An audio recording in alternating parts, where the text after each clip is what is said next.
Olá, tudo bem? Como você está? Paz do Senhor, graça e paz. Que Deus abençoe a sua vida, que Ele derrame sobre você a sua graça e misericórdia, que você tenha uma semana abençoada pelo Senhor. Amém?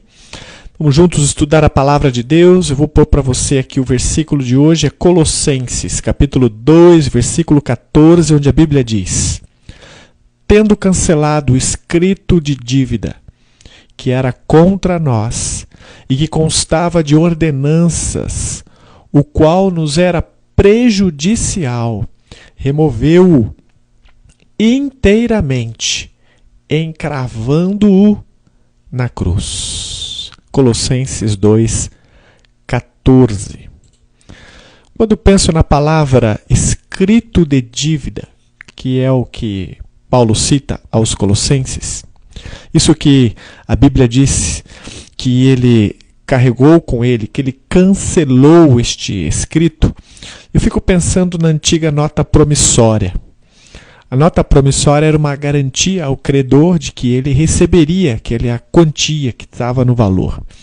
Era como se fosse um penhor, uma certeza para o credor. Olha, você assinou a nota promissória, então agora você terá que pagar conforme você fez o compromisso de pagar. E eu me lembro que muitas pessoas tinham o compromisso de saldar suas dívidas e quando pensavam em saldar suas dívidas, iam saldar as suas notas promissórias.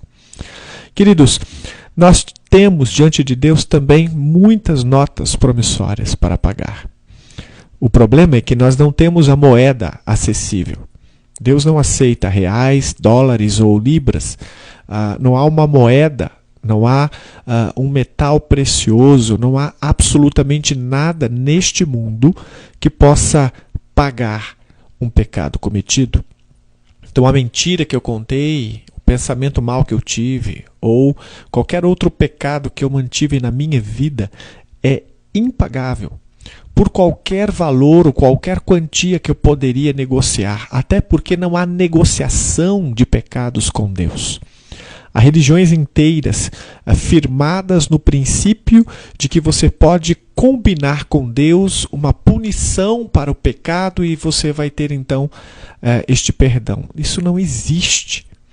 Não há moeda de troca que Deus aceite no lugar de pecado, porque Ele havia dito a Adão, lá no Éden, no dia que você pecar, certamente você morrerá. E em Romanos capítulo 3 ele diz que todos pecamos. E em 6:23 ele diz que o salário do pecado é a morte. Então a única moeda que ele poderia aceitar para saldar a dívida é a morte. Então não existe como saldá-la.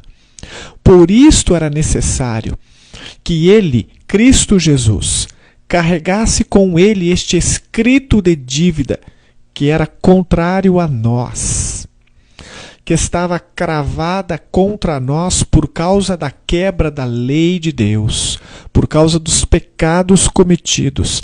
Ele removeu inteiramente de nós esta dívida, este escrito, esta nota promissória, cravou-o com Cristo na cruz. Então, quando os soldados estavam cravando Jesus ali pelos pés, eram as minhas notas promissórias que estavam entre Jesus e a cruz, sendo pregadas com ele, encravadas com ele. Quando as mãos de Jesus estavam sendo cravadas na cruz, entre as mãos de Jesus e a própria cruz estava o meu escrito de dívida, a qual ele está cancelando com o sangue que está vertendo do cravo na sua mão. Isto ele fez por nós. Então, quando ele morreu, ele assumiu esta dívida, assumiu pagar por ela até a última gota na cruz do Calvário. Que versículo maravilhoso! Que promessa grandiosa, que coisa maravilhosa a graça de Deus fez por nós. Eu tenho uma dívida com Deus que eu nunca pude pagar, mas ela foi paga por Jesus quando Deus colocou sobre ele a minha dívida e ele morreu no meu lugar. Ele morreu no seu lugar, mas você entregou sua dívida a ele? Um dia eu fui até a Cristo, até a cruz, e coloquei lá a minha dívida pela fé em Jesus. Então você precisa comigo fazer o mesmo, para que então ele possa cravar ali a sua dívida e cancelar os seus pecados. Deus o abençoe. Espero que pela fé você vá a este Jesus e tome a decisão de entregar a ele os seus pecados. Amém? Que Deus abençoe as nossas vidas e que a sua graça se manifeste sobre nós. Amém.